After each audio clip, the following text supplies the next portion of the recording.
doing?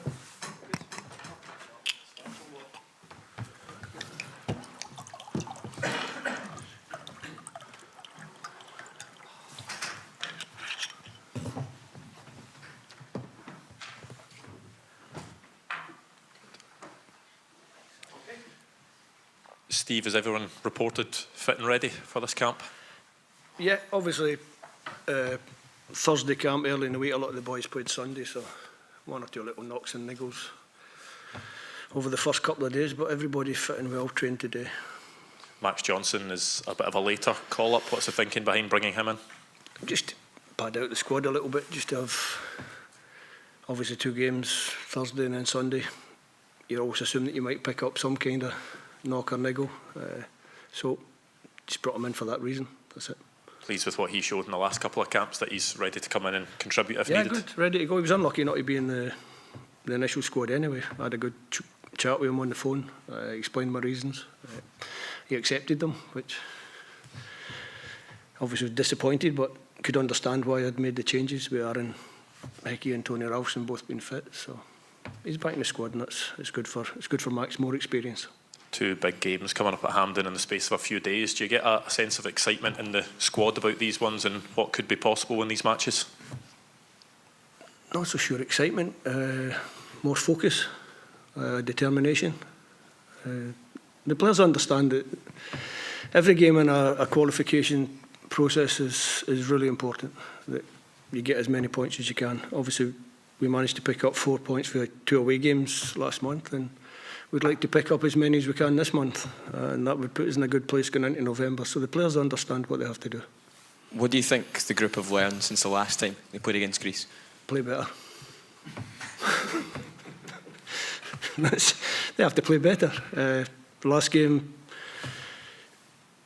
we gave away goals that are not really part of our makeup. We don't normally defend and give goals away like we did in the last game.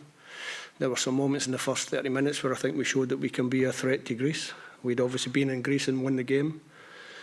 I spoke about it at the time, maybe I should have made 2 or 3 more changes just to freshen the squad up a little bit. They made 6 changes. They looked a little bit fresher on the night than we did. That's not the case this time. We've got pretty much about as strong a squad as we can have. And the lads will be ready for it, so hopefully a different game and a different outcome. Just a personal one for you, Steve. Tomorrow you'll draw level with Craig Brown as Scotland's longest serving manager in terms of number of games played. Yep. Should surpass that against Belarus. How would you kind of reflect on your time as Scotland head coach so far? Enjoyed it. Obviously when you take the job you don't think you're going to be in 6.5 years or whatever, 6 and a bit years, with as many games under your belt. But listen, I've been lucky enough to work with a really good, consistent squad of players who have done ever so well for me. All my coaches have helped me to get to this stage. Is really nice, but at the moment my focus is only on qualifying for the World Cup next year. There must be a pride aspect to that as well, though, Steve, when you think of where your name is going to sit amongst the greats of Scottish football. I haven't really thought about it, I've got to be honest. I think that's milestones and career marks and whatever. You obviously had a half-decent career as a player. I've had a half-decent career up till now as a manager or head coach. I don't think I'm finished yet, so let me finish and then look back on it and I'll tell you exactly how I feel about it. Craig was obviously the last man to take us to a World Cup. Was he a support to you when you were starting out here as Scotland manager? Yeah, Craig's been great, or Craig was great. Obviously, unfortunately, we lost him reasonably recently.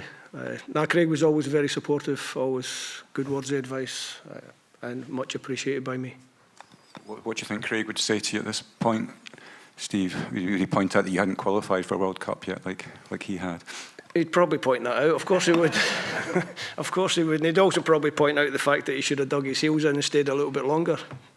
And then maybe he would have been the guy that had gone to 3 tournaments and set a different benchmark. So, Craig was a good man, and he was part of the squad when I went away as an under-19 player down to Mexico. Craig was part of that group, and so we've known each other a long time, and I did forgive him for not picking me enough when he was national team manager.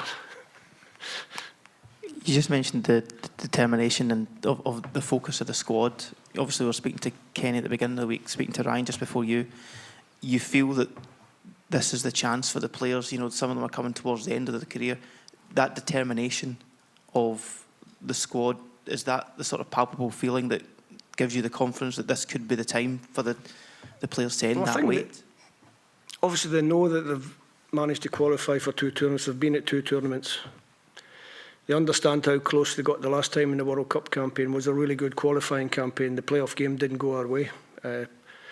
And they feel that they should have already had that World Cup experience, but they haven't. So this is the next chance. They're all at a good age. I know you say they're old, but they're not as old as me. They don't feel that old. They know they've got a chance to be there, and some of them will go on and have chances in the future. But if you look, it's 1998 since we were last there, so every chance we have to look at is our last chance. So why not do it this time? Yeah, I think it's very important. I think they've shown as a group of players that they know how to get it done. So the World Cup qualifying campaign, like I said, last time was really good. We finished second to a good Danish team. And then the qualifier for the Euro 2024, we finished second in the group behind Spain, who went on to win it. So we've shown that we can negotiate the qualifying campaign. This is another tough one. A little bit different because you've only got 3 opponents in the group, but they know what they have to do. They know where they need to pick up the points, and hopefully we get to the end of the campaign in November and we're already there. Steve, some people are calling it a must-win game, and others are saying that a draw wouldn't be the end of the world. I mean, how do you assess this game and the group as a whole, because it's pretty tight looking? Just try and pick up as many points as we can. Obviously 3 would be better than 1. Would it be a disaster 1? Probably not, but we want to win. We want to win both games. We've given ourselves a great platform with the 2 away games, and we want to cement that by winning the 2 home games. You mentioned that last game against Greece. Can it almost be a good thing the team lost the way they did in that game? Do you feel as though the players are a bit pointed through? Is it a good thing? It's not good. Never a good thing to get beat 3-0 at home. It's never a good thing. But maybe going in. Maybe it's just focused everybody's mind a little bit more. We'd gone to Greece. We'd won out there. Maybe like I said, I didn't make enough changes, so I take that on the chin. Maybe the players didn't quite hit the heights that they had before. So yeah, if it's a chance to make amends, then hopefully that's what we do. Steve, you've had the players in for a while now this week. Have you made your decision, obviously, on who's going to start and goal? Yep. Would you like to share with the audience? Would you like to share with the audience? Probably not. I mean, when you name the squad, the fact that Craig came in and he hasn't had football, that kind of looks like you've brought him in because you trust in him as a safe pair of hands if he ultimately is the guy that gets the nod. No, Craig's been great for me. I obviously picked up the injury at the end of last year when he was undisputed number 1 at that time. He's had the injury problems over the summer. He's just coming back to full fitness now. I just feel his experience around the group is good, and obviously he's not playing at his club, but he's in here, he's working. I spoke to him this morning about it. He said it's great to be back involved with working with players at this level, and he's ready to go if required.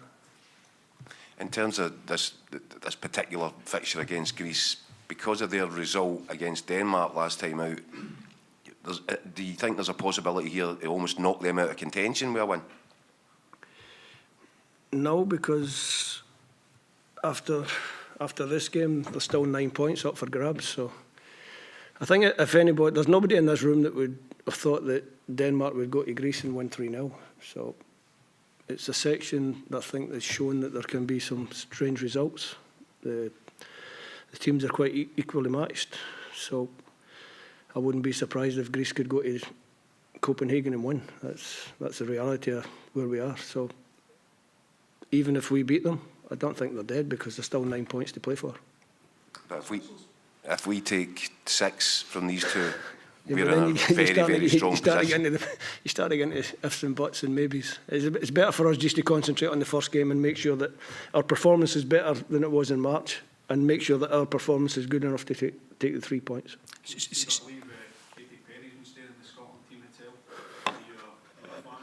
Is she? I didn't know she was there. I've heard the name. I'm sure if you played a couple of your songs, I'd say, oh, I recognise that one, but I couldn't name you one song. I'm sorry. And that's no disrespect to Katie, but I'm for a different generation. You recognise her as well? No. Steve, before the Belarus game, you were quite clear that you I thought that was us finished there. No, she wouldn't. Before the Belarus game, you talked about the need for the team to get back to be horrible to play against. I think was the expression used. How much of that did you see across those first two games, and how much will you need that again tomorrow night to get the result? We have to do what we're good at, and I think when we defend the way we defended in Denmark, the attitude we showed when we were in Belarus, we had to force the game and chase the game without being crazy that we concede a counter-attack goal. We have to work as hard as we can. We have to be very humble, get out there on the pitch, be organised, work as hard as we can, show our qualities on the pitch, and hopefully that's enough to set us on the way to where we want to be. Can the fans be important tomorrow, Steve? Obviously, Fans are always important, always important. But we know that when you come here, we have to give them something to shout about. We know that, so we look to start the game on the front foot, and if we can get the fans on side. And sometimes in a game when it's going against you a little bit is when you need your fans the most. So I'm sure the Scottish public, when they come, will realise it's a very important game for both ourselves and Greece, and they can make that little bit of difference with the noise that they can create, especially in the difficult moments. I was going to say that the Greeks are quite a young team, quite a young squad. I mean, at that level, can an intimidating atmosphere have any bearing on them? Nah, I think they're pretty much most players now that are playing at this level will be used to hostile atmospheres, especially the lads that are coming out of Greek football, because there's some tasty games over there. Steve, this campaign's so different from previous ones, got qualified campaigns, because it's truncated the way it has been. Do you feel with so much going on domestically that the fans are really getting the importance of this yet? Because it's coming down to the crunch now, and maybe it's kind of crept up on some people that's how close we are now to this. I don't know what's happening domestically. I don't know. I would point out the fact that I do glance through the headlines sometimes, and it's been strange in a build-up to such a big game that the national team's not been the main headline. But listen, that's the nature of football in Scotland. would you like the new format? Do you like this format? Can I tell you at the end? What it really takes out, obviously it takes out the game against the pot 5 team or maybe a pot 6 team in days gone by, which makes it longer. And if you're Scottish, you probably think it takes away 2 banana skins. Steve, there's obviously chat about people who get left out of the squad all the time, but very rarely over probably the course of your tenure do we talk about the attacking areas being so strong and guys like Lauren Shanklin not making it. Do you think this is maybe the strongest kind of complement of attackers that you've had at any point? Yeah, it probably is. It probably is. Most consistent. I think obviously Shea and Lyndon have been the sort of frontline strikers for me since, when did they both come in? About 5 years ago. They've sort of been the two that have been up there, and they've always been supplemented by other players round about that. Is it strong? Yeah, it's pretty strong if somebody like Lawrence can't get in the squad. Okay. Thank you.